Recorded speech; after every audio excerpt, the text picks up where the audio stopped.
Hello everybody, and welcome back to the channel for this week's safety recap. Before we get started, make sure that you give me a thumbs up down below to encourage me to make more videos of this nature. Also, subscribe to my YouTube channel where you will find additional videos of this nature, toolbox safety topic videos, and leadership training videos. Well, let's go ahead and get started. I had the opportunity to visit 11 jobs this week. I really enjoyed seeing everyone happy and a little fatter from the Thanksgiving holiday, and most were aglow during this Yuletide season. I was pleased with my observations in the safety arena as well. There were the usual suspect safety items that we need to continue to concentrate on, and I'll cover those a little later. First, I'd like to talk about journaling. Now, I had a very good conversation with a superintendent, I'll call him K.A., this past week about journaling. K told me that he had a habit of journaling daily. Whenever something happens concerning the project he is on, he makes an entry into his journal. Everything from employee incidents and injuries to vendor issues to forward thinking, future planning goes into his journal. He covered with me several instances where he used his journal to refresh his memory concerning employee relationships with the company and issues arising with vendor performance and payment. Now, I have journaled for years, and I've received calls asking questions about projects, incidents in bygone years, and was able to provide valuable information concerning certain issues. Now, later in the week, I witnessed another superintendent ask a fellow superintendent questions about a job they were working on together, and he made some notations in a small notebook he kept in his safety vest pocket. Here's the question. Why journal? Now, the human mind is fallible. Journaling notes anything that could potentially affect the job completion, job performance, cost, and profitability. Journaling takes very little time daily and is a valuable resource to keep you organized and focused on job progression, challenges, and future planning. Do you journal? If not, start today. Journals come in all shapes and sizes, from commercially available formats to what I use, a dollar store composition notebook. I'll show you what I use. I go to the dollar store and buy these for $1. And then I go through and I hand date it. There's 100 sheets in here, and each day I put the date on one side, and each day has 2 days. And a lot of times it's business on one side and personal on the other. Sometimes they bleed together, but there's always some notation in here. Now, what you see a lot of time is this one. And this is nothing more than a cover that an elderly gentleman made for me a number of years ago. He was a fine craftsman and an artisan. And I saw some of his work and asked him to make that for me. It's just a cover for my journal, but it's with me all the time.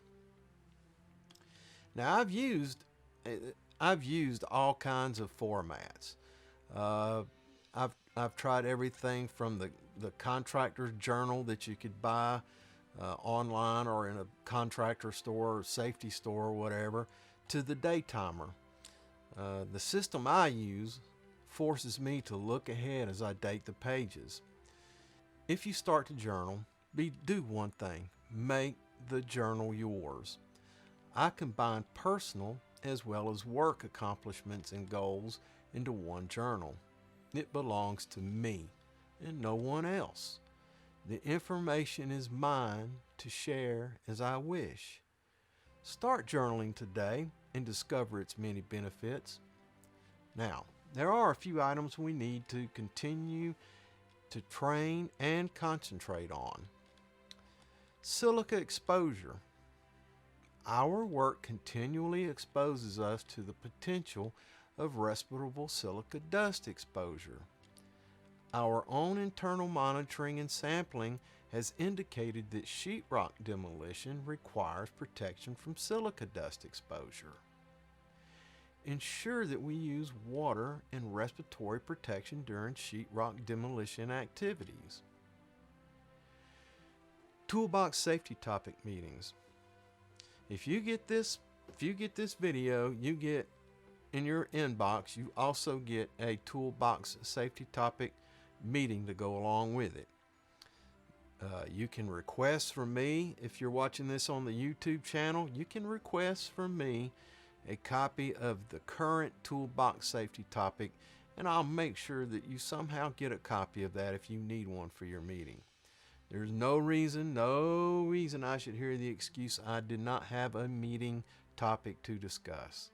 That's a fallacy. That's something you made up because you didn't want to do it. The main thing is, even if your guys watch these videos, make sure you document somehow with a sign-in sheet that the topic of the video, give the information about this, have them sign it and date it, and use that as the documentation. But let's ensure we set aside time weekly to have a formal, documented toolbox safety topic meeting. Next, housekeeping. Now, housekeeping extends beyond the project footprint. Let's ensure that our trucks and trailers are in a neat and orderly fashion so that tools and equipment are easily accessible without the risk of slips and trips or getting cut or snagged by loose debris while we're trying to dig around and dig out a tool. Also, trash in the cab of the truck. The last thing you need to do is have a piece of a rolling empty drink can roll under the foot controls of your truck, rendering them inoperable.